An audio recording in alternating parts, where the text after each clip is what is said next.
ఉన్న బంగారాన్ని విడిపించి ఆ రోజు ఆన్లైన్ రేటుకే మేము కొంటాం. Sharma gold company.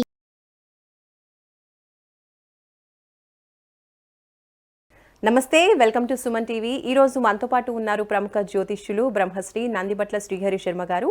కాశీలో శ్రీ కామాక్షి నిత్యాన్నదాన ఆశ్రమ నిర్వాహకులు. మరి వారితో మాట్లాడి ఈ కొత్త సంవత్సరంలో 2024లో ద్వాదశ రాశుల వారికి రాశి ఫలితాలు ఏ విధంగా ఉన్నాయి, వాళ్ళు ఏ పరిహారాలు పాటించాలి, పూర్తి వివరాలు మనం తెలుసుకుందాం.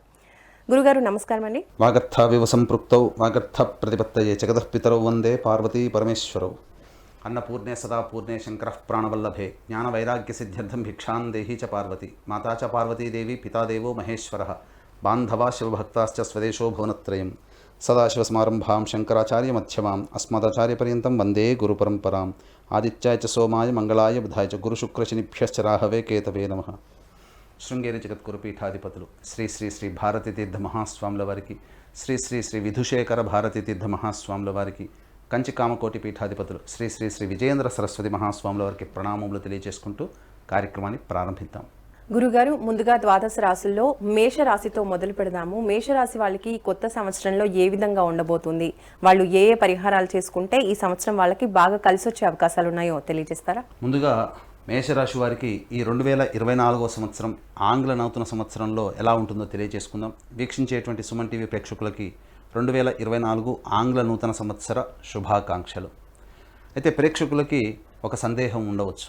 రాశి ఫలాలు అన్నప్పుడు ఉగాది టు ఉగాది వరకు ఉన్నటువంటి ఫలితాలనే మనం చెప్పుకుంటాం కదా, పంచాంగ శ్రవణం అప్పటి నుంచే ప్రారంభిస్తాం కదా. మరి ఈ 2024 జనవరి 1 నుంచి చెప్పుకునేటువంటి పద్ధతి మనకేమిటి అనేటువంటి ఆలోచన చాలామంది వీక్షించేటువంటి ప్రేక్షకులకు ఉంటుంది. అయితే ఇక్కడ ధర్మశాస్త్రం మనకు ఒక విషయం చెప్పిందండి. గమనించాల్సినటువంటి అంశం ఏంటంటే, ప్రపంచమంతా ఏదైతే ఒకటి నమ్ముతుందో అదంతా కూడా శాస్త్రమే కూర్చుంటుందని చెప్పబడుతుంది. కాబట్టి ప్రపంచమంతా కూడా జనవరి 1 నుంచి 2024 నూతన సంవత్సరంగా భావిస్తున్నటువంటి సందర్భంలో ఇది కేవలం జనవరి 1వ తారీఖు నుంచి డిసెంబర్ 31వ తారీఖు వరకు ఉండేటువంటి ఫలితాలనే మనం చెప్పుకుంటాం. కాబట్టి ఇది ఆంగ్ల నూతన సంవత్సర సందర్భంగా చెప్పేటువంటి రాశి ఫలాలు అనేటువంటి విషయాన్ని దృష్టిలో పెట్టుకొని మనం మేషరాశి వారికి ఈ 2024లో ఎలా ఉంటుందో తెలియజేసుకుందాం. ముందుగా ఈ యొక్క రాశి ఫలాలు అనేటువంటివన్నీ కూడాను నిర్దేశించేటువంటి గ్రహాలు నవగ్రహాలలో గురువు, శని, రాహువు, కేతువు. ఎందుకంటే ఒక్కొక్క రాశిలో గురువు 1 సంవత్సరం, అలాగే శని 2.5 సంవత్సరాలు, రాహుకేతులు ఒక్కొక్క రాశిలో చెరి 1.5 సంవత్సరాల పాటు సంచారం చేస్తారు. కాబట్టి 12 రాశుల వారిని ఈ 4 గ్రహాలు ప్రభావితం చేస్తాయి. అయితే గమనించుకున్నట్లయితే ఈ మేషరాశి వారికి 2024 సంవత్సరంలో ఏ విధంగా ఉండబోతుంది అనేటువంటి విషయాన్ని మనం గమనించుకున్నట్లయితే ఇక్కడ చూసినట్లయితే time 1 zone, time 2 zone, time 3 zone అనేటువంటిది మనం పెట్టుకున్నాం. అయితే గమనించాల్సిన అంశం ఏంటంటే, జనవరి 1వ తారీఖు నుంచి 2 మే వరకు కూడా గురువు మేషరాశిలో సంచారం చేస్తాడు. శని 2024 మొత్తం కూడా కుంభరాశిలో సంచారం చేస్తాడు. 2 మే నుంచి మొత్తం డిసెంబర్ వరకు కూడా గురువు ఈ సంబంధించినటువంటి ఈ వృషభ రాశిలోకి సంచారం చేస్తాడు. కాబట్టి ఇక్కడ గమనించినట్లయితే కుజుడు 21 అక్టోబర్ 2024 నుంచి 31 డిసెంబర్ వరకు కూడా ఇక్కడ కుజుడు సంచారం జరుగుతుంది. కాబట్టి వీక్షించేటువంటి ప్రేక్షకులు గమనించాల్సిన అంశం ఈ యొక్క రాశులలో మేషరాశి వారికి ఎలా ఉండబోతుంది అనేటువంటి విషయం.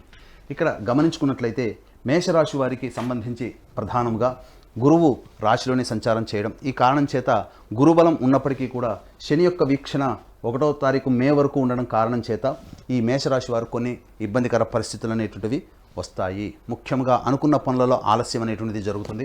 అయినప్పటికీ కూడా గురువు వివాహ స్థానం మీద వీక్షణ కారణం చేత వివాహం కావాల్సిన అబ్బాయిలకి అమ్మాయిలకి సంబంధించి చేయు ప్రయత్నాల్లో చక్కగా వెసులుబాటు అనేటువంటి కలుగుతుంది. చక్కటి జీవిత భాగస్వామ్యం లభించేటువంటి అవకాశాలు ఉంటాయి. వివాహం ఒక్కటే కాస్త అడ్వాంటేజ్గా చెప్పబడి ఉంది. మిగతా ప్రయత్నాలు అనేటువంటివి ఏ ప్రయత్నం చేసుకున్నా మే 2వ తారీఖు వరకు కూడా అన్ని ప్రయత్నాల్లో ఇబ్బందులు ఎదుర్కొనే అవకాశం ఉంది. కాబట్టి ప్రధానమైనటువంటి పనులు ఏవైతే ఉన్నాయో అవన్నీ కూడా మీరు తర్వాత టైం 2 జోన్లో కనుక మీరు చేసుకున్నట్లయితే అద్భుతమైనటువంటి ఫలితాలను పొందుతారని చెప్పవచ్చు. ఇక గమనించుకున్నట్లయితే ప్రధానంగా ఈ సంబంధించినటువంటి రియల్ ఎస్టేట్ రంగంలో ఉన్నటువంటి వారికి మే 1వ తారీఖు వరకు అనగా ఏ రంగాల వారు ఈ మేషరాశిలో జన్మించిన వారు ప్రభావితం అవుతారు అంటే మే 1వ తారీఖు వరకు కూడా రియల్ ఎస్టేట్ రంగమైనప్పటికీ కావచ్చు, అలాగే కళాశాల యాజమాన్యానికి సంబంధించిన కావచ్చు, బంగారు వ్యాపారస్తులు కావచ్చు, ఫుడ్ సంబంధించినటువంటి FMCG ప్రొడక్ట్స్ కానీ, లేకపోతే బోర్డింగ్ అండ్ లాడ్జింగ్ సంబంధించినటువంటి నిర్వాహకులు కావచ్చు, లేకపోతే రెస్టారెంట్ బిజినెస్లో ఉన్నటువంటి వాళ్ళు, ఆహార ఉత్పత్తులతో బిజినెస్ చేసేటువంటి వాళ్ళందరూ కూడా ఈ యొక్క సంబంధించినటువంటి మే 1వ తారీఖు వరకు కూడా గడ్డు కాలం ఉన్నటువంటి కారణం చేత ఎక్కువగా పెట్టుబడులు పెట్టేటువంటి అవకాశాలని మీరు ఆలోచన చేసుకొని ముందడుగు వేస్తే చాలా మంచిదని చెప్పవచ్చు. ఎందుకనంటే ప్రధానంగా మే 2వ తారీఖు వరకు కూడా శని యొక్క వీక్షణ అనేటువంటిది పంచమ స్థానం, మీ మేషరాశి వారికి సంతాన స్థానం మీద వీక్షణ ఉండడం, అలాగే అష్టమ స్థానం మీద శని యొక్క వీక్షణ ఉండడం కారణం చేత మేషరాశిలో జన్మించినటువంటి వారికి ఆరోగ్యానికి సంబంధించినటువంటి విషయాల్లో జాగ్రత్తలు పాటించాలి. అలాగే మీరు తలిచింది ఒకటి జరిగేది ఒకటి అనేటువంటి విధంగా ఉంటుంది కాబట్టి ఎక్కువగా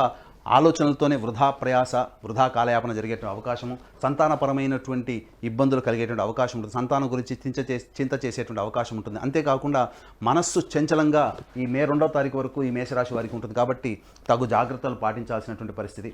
ఇక ఏదేమైనప్పటికీ కూడాను అమ్మకాలు కొనుగోలుకు సంబంధించినటువంటి చేయి వ్యవహారాల్లో కొన్ని ఇబ్బందికర పరిస్థితులు అనేటువంటివి ఎదురవుతాయి. అలాగే ఈ మేషరాశి వారికి సంబంధించి ప్రధానంగా ఇక్కడ స్పెక్యులేషన్ రంగంలో ఉన్నటువంటి వారికి ఆశించిన మేర శుభ ఫలితాలు కావు కాబట్టి మీ దగ్గర ఉన్నటువంటి సొమ్ముతో ఎక్కువగా పెట్టుబడి పెట్టేటువంటి అవకాశాన్ని మీరు జాగ్రత్తగా తగ్గించుకున్నట్లయితే మంచి ఫలితాలు పొందుతారని చెప్పవచ్చు. ఇక టైం 2 అనేటువంటిది మనం చూసుకున్నట్లయితే ఈ టైం 2 సంబంధించినటువంటి విషయాల్లో ప్రధానంగా గురువు 2వ తారీఖు మే నుంచి డిసెంబర్ వరకు కూడా గురువు వృషభ రాశిలోకి సంచారం చేస్తాడు. అయితే ఈ గురుపాలితం సంబంధించినటువంటి ఈ మేషరాశికి సంబంధించి యోగదాయకమైనటువంటి పీరియడ్, అనగా ఇప్పటి వరకు మే 2వ తారీఖు వరకు ఎదుర్కొన్నటువంటి సమస్యలకి కొంత వెసులుబాటు అనేటువంటిది ఈ యొక్క మే 2వ తారీఖు నుంచి డిసెంబర్ అంతా కూడా ఉంటుంది. కాకపోతే కొన్ని విషయాల పట్ల, ఆరోగ్యం పట్ల ప్రధానంగా నిర్ణయం తీసుకోవాల్సినటువంటి పరిస్థితి. ఎందుకంటే మేషరాశి వారికి అష్టమ స్థానం మీద గురు వీక్షణ, ఈ కారణం చేత ఈ యొక్క వృషభ రాశిలోకి గురు వీక్షణ ఉండడం, అలాగే శత్రుంజయము అని చెప్పవచ్చు. ఎందుకనంటే ఈ యొక్క మేషరాశి వారికి శత్రు స్థానం మీద వీక్షణ ఉండడం చేత అనుకున్నటువంటి పనులలో మీ యొక్క శత్రువులను దాటి అధిగమించి మీరు అన్ని పనులు చేసుకోగలుగుతారు. ఇక ప్రధానంగా ఒక ఆరోగ్యం పట్లనే మే 2వ తారీఖు నుంచి డిసెంబర్ వరకు కూడా ఆరోగ్యం పట్ల శ్రద్ధ వహించాల్సినటువంటి పరిస్థితి. మీ యొక్క వాక్కుకి విలువ పెరుగుతుంది, మీకు ధన రాబడి పెరుగుతుంది, అన్ని రకాలుగా కుటుంబంలో సంతోషాన్ని పొందుతారు. ఇంతకంటే ఇంకా మంచి పీరియడ్ అని చెప్పుకున్నట్లయితే 21 అక్టోబర్ నుంచి 31 డిసెంబర్ అనేటువంటిది చాలా అద్భుతమైనటువంటి సమయంగా చెప్పవచ్చు. ఎందుకనంటే కుజుడు కర్కాటక రాశిలో స్థితి పొంది ఉండి ఈ యొక్క మేష రాశికి సంబంధించి అశుభ ఫలితాన్ని ఇచ్చేటువంటి శని మీద వీక్షణ ఉండడం, ఈ కారణం చేత శత్రువే మనకు ఎదురొడ్డి మనకు సహాయం చేస్తే ఎలా ఉంటుందో ఒక్కసారి ఆలోచించండి. అటువంటి బాధకుడైనటువంటి శని మొత్తం పూర్తిగా ఆశాంతం 21 అక్టోబర్ నుంచి డిసెంబర్ వరకు కూడా యోగదాయకాన్ని కలగజేస్తాడు. కాబట్టి అద్భుతమైనటువంటి పరిస్థితి అనేటువంటిది అక్టోబర్, నవంబర్, డిసెంబర్ నెలలో ఈ మేషరాశి వాళ్ళు పొందుతారని చెప్పవచ్చు. ఇక గృహానికి సంబంధించినటువంటి చూసుకున్నట్లయితే ఈ యొక్క అక్టోబర్ నుంచి కూడా గమనించుకున్నట్లయితే కోర్టు, న్యాయవాద, వివాహ సంబంధించినటువంటి విషయాల్లో మీదే పైచేయిగా ఉంటుంది. అలాగే ఇంకా చెప్పాలి అంటే ఉద్యోగస్తులకి మంచి ఉద్యోగ బదిలీలు కానీ, లేకపోతే నూతన ఉద్యోగంలో ప్రవేశం చేయడం కానీ, లేకపోతే ఇతరత్ర ధర్మ కార్యాలు చేపట్టాల్సినటువంటి పరిస్థితులు కానీ మేషరాశి వారికి అక్టోబర్ నుంచి ఏర్పడుతుందని చెప్పవచ్చు. అలాగే ఏ పని చేసినా కానీ ఆ పనులలో సంతృప్తి, లాభాన్ని పొందేటువంటి సమయం, అమూల్యమైనటువంటి సమయంగా 21 అక్టోబర్ 2024 నుంచి డిసెంబర్ వరకు కూడా అద్భుతమైనటువంటి సమయంగా చెప్పవచ్చు. అయితే ఇక్కడ వీక్షించేటువంటి సుమన్ టీవీ ప్రేక్షకులు గమనించాల్సిన అంశం ఏంటంటే ఈ యొక్క చెప్పేటువంటి ఫలితాలన్నీ గోచార రీత్యా ఫలితాలు కాబట్టి జన్మజాతకము గనక బాగోలేకపోతే గోచార రీత్యా వచ్చే ఫలితాలు గొప్పగా ఉన్నా జన్మజాతకము బాగోలేని కారణం చేత గోచారీత్యా వచ్చే ఫలితాలు కొంతవరకు సామాన్యంగా జరుగుతాయి. అయితే కొంతమందికి జన్మజాతకం అద్భుతంగా ఉంటుంది, గోచార రీత్యా ఫలితాలు సామాన్యంగా ఉన్నప్పటికీ కూడా జన్మజాతకం బలంగా ఉన్నప్పుడు వచ్చేటువంటి ఫలితాలు కూడా అద్భుతంగా ఉంటాయి. కాబట్టి మీకు దగ్గరలోని ఉపాసనా పరులైనటువంటి మంచి జ్యోతిష పండితుల చేత మీ జన్మజాతకాన్ని, గోచార ఫలితాన్ని బేరీజు వేసుకుని చెప్పే వాళ్ళ దగ్గరికి వెళ్ళి మీరు కనుక మీ యొక్క జన్మజాతకాన్ని చేసుకున్నట్లయితే తప్పకుండా వచ్చేటువంటి అపజయాల నుంచి మీరు ముందుగా గట్టెక్కవచ్చు. కాబట్టి జ్యోతిష శాస్త్రం అనేటువంటిది ఇది చెప్పాలి అనంటే మనం భవిష్యత్తులో ఏ విధంగా మనం మసులుకోవాలి, మనకు వచ్చే అడ్డంకుల్ని ఏ విధంగా తొలగించుకోవాలనేటువంటి విషయాన్ని గురించి తెలియచేసేటువంటి శాస్త్రంగా మనం భావించాలి. కాబట్టి చక్కగా ముందడుగు వేసేటప్పుడు, ప్రతి పనిలో కనుక ముందడుగు వేసేటప్పుడు ఈ సంబంధించినటువంటి విషయాల్ని దృష్టిలో పెట్టుకొని మీరు కనుక ప్రయాణం చేసినట్లయితే తప్పకుండా మీ జీవితంలో అవరోధాలని అధిగమించి మంచి స్థితిలోకి ఉండడానికి అవకాశం ఏర్పడుతుంది. తద్వారా ఆత్మవిశ్వాసంతో, అంతకంటే మించి అధిగమించినటువంటి దైవబలంతో మీరు కనుక ముందడుగు వేసినట్లయితే తప్పకుండా అన్ని రంగాలలో ఉన్నటువంటి వాళ్ళు చక్కగా విజయాన్ని పొందుతారని చెప్పవచ్చు.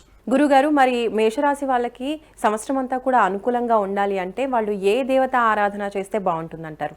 మే వరకు కొంత గడ్డు కాలము, కొంత వెసులుబాటు అనేటువంటిది మే తర్వాత గురు కుజుల యొక్క ప్రభావం అనేటువంటిది జాతకంలో ఉండడం, తద్వారా అద్భుతమైనటువంటి యోగదాయకమైనటువంటి స్థితి. అయితే ఇంతకుముందే చెప్పుకున్నట్టుగా జాతకం బాగుండి గోచారం బాగోలేకపోయినా, జాతకం బాగోలేకపోయి గోచారం చాలా బాగున్న ఫలితాల్లో కొంత తారుమారేటువంటి అవకాశం ఉంది. కాబట్టి జాతకరీత్యా కావచ్చు, గోచారరీత్యా కావచ్చు, ఈ మేషరాశి వారికి సంబంధించి ప్రధానముగా దేవతానుగ్రహాన్ని పొందే ప్రయత్నం. ప్రధానంగా ప్రతి మంగళవారం రోజున సుబ్రహ్మణ్య స్వామికి ఆవు పాలు, ఆవు నెయ్యి, తేనె ఈ మూడింటితో అభిషేకం జరిపించి చెలివిడి నైవేద్యంగా పెట్టండి. ఇంకా గమనించుకున్నట్లయితే ఈ ప్రతి మంగళవారం రోజున ఉపవాస నియమాన్ని పాటించడం, ఆదివారం రోజున మాంసాహారాన్ని నిషేధించడం, ఈ విధంగా చేసుకున్నట్లయితే అద్భుతమైనటువంటి ఫలితాలు ఈ మేషరాశి వారికి కలుగుతాయని చెప్పవచ్చు. మరి గురువుగారు, మేషరాశి వారికి అదృష్ట సంఖ్య, అదృష్ట వారం గురించి ఒకసారి చెప్పండి. మేషరాశి వారికి అదృష్ట సంఖ్య 9. అదృష్టం కనుక కలిసి వచ్చేటువంటి వారములు ఆదివారము, గురువారం. ఇవి 2 వారాల్లో అద్భుతంగా కలిసి వస్తాయి. కాబట్టి చక్కగా ఏదైనా ప్లాన్ చేసుకునేటప్పుడు ఈ 2 వారాల్లో కనుక ప్లాన్ చేసుకున్నట్లయితే మంచి ఫలితాలు పొందుతారని చెప్పవచ్చు. అయితే ఈ మేషరాశి వారికి సంబంధించి ప్రధానముగా జీవితంలో దైవతానుగ్రహం, ఇప్పుడు చెప్పినటువంటి పరిహారాలతో పాటుగా మీకు మీరుగా దైవతానుగ్రహాన్ని పొందాలి అనుకున్నప్పుడు మా పీఠం ఆధ్వర్యంలో ప్రతి నెల 21 రోజుల పాటు సంకల్ప సిద్ధి హోమాది కార్యక్రమాలు అనేటువంటి జరపబడతాయి. అలాగే తండ్రి వైపు 7 తరాలు, తల్లి వైపు 4 తరాల్లో ఏవైనా దుర్మరణాలు అనగా road accident, fire accident, suicide attempt, నదిలో బావిలో పడి చనిపోవడం, ఇంట్లోంచి వెళ్ళిపోవడం, లివర్ ఫెయిలే, కిడ్నీ ఫెయిలే, క్యాన్సర్తో చనిపోవడం, బ్రహ్మచారి కన్యగా చనిపోవడం, పిండ ప్రదానాలు చేయలేకపోవడం, ఇవన్నీ కూడా దుర్మరణాలు. కాబట్టి ఈ దుర్మరణాలు అన్నప్పుడు పితృదోషం లేదా పితృశాపం అంటారు. కాబట్టి ప్రతి నెల మా పీఠం ఆధ్వర్యంలో పితృదోష నివారణ పూజలు, హోమాది కార్యక్రమాలు అనేటువంటివి సశాస్త్రీయంగా జరిపించడం జరుగుతుంది. అలాగే కాశీలో మా సొంత భవనం శ్రీ కామాక్షి నిత్యాన్నదాన ఆశ్రమం ఉన్నది. కాబట్టి మీ పుట్టినరోజున కానీ, మీ పెళ్లి రోజున కానీ మీరు మీ ఆనందాన్ని మీ కుటుంబ సభ్యులతో పాటు కాశీలో ఉన్నటువంటి శివబంధువులకు కూడా పంచుకోదలిస్తే ప్రతిరోజు నిత్యాన్నదానం జరుగుతుంది. కాబట్టి అవకాశం ఉన్న వాళ్ళు మీ పెళ్లి రోజు, పుట్టినరోజున అన్నదానానికి మీ వంతు సహాయ సహకారాలు అందించవచ్చు. ధన్యవాదాలు గురువుగారు. మేషరాశి వారికి ఈ సంవత్సరం ఏ విధంగా ఉంటుంది, వాళ్ళు ఎటువంటి పరిహారాలు చేస్తే వాళ్ళ అదృష్టం ఇంకా బాగుంటుంది, అనుకూలిస్తుంది అనే విషయాలు చక్కగా తెలియజేశారు. ధన్యవాదాలు. సర్వం శ్రీ ఉమామహేశ్వర పరబ్రహ్మార్పణమస్తు. సుమన్ టీవీలో మీ పర్సనల్ అండ్ బిజినెస్ ప్రమోషన్స్ కోసం కింది నెంబర్కి కాంటాక్ట్ చేయండి.